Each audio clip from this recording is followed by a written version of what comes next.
Hey everybody, so I just come on here to give a little bit more details to the video because evidently people don't listen or they don't watch all the way through or they come up with their own assumptions, and you know what they say, when you assume you make out of you and me.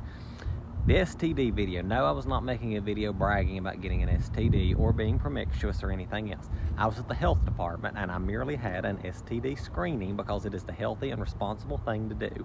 Yes, back in June, whenever, a lot of my grief and emotions just finally came crashing down, yeah, I had a bit of a mental meltdown for a little while. Yes, I made a few mistakes. Yes, I did. And people say, but I thought you was a Christian. I thought you was a Christian. First off, as Christians, we make mistakes. People want to, zero in on us whenever we mess up because they think because we're a Christian we're supposed to be perfect 24/7. If we was perfect 24/7, then Jesus didn't need to die on the cross for us. I made a few mistakes. I wasn't even regularly going to church back in the spring. The months after Delta died was the most difficult and dark time of my life, and I made a lot of horrible decisions.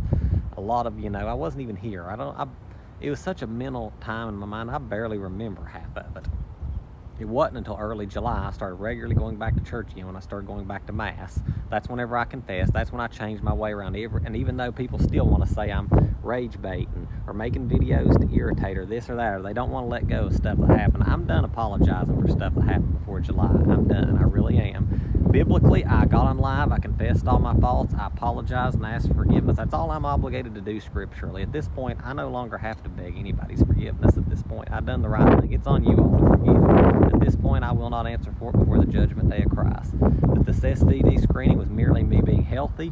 It was merely me doing the right thing and merely me promoting safer sex, because at the end of the day, diseases are out there, STDs are real, you can easily catch one, and we should be a lot safer, and we should practice protection, and we should practice a lot better. Myself, do I believe sex before marriage is a sin? Probably so. I mean, there's no doubt about it.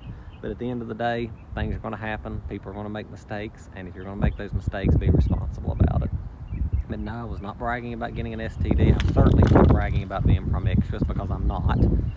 Things have changed with me, and I'm on the way up, and I'm happy about it, and I'm proud of myself, whether the whole world mocks me or not. I know I'm in good with God. God is guiding my footsteps now, and I'm looking to being a better and fresher me. But I love y'all who have followed me and can see the truth. Love y'all.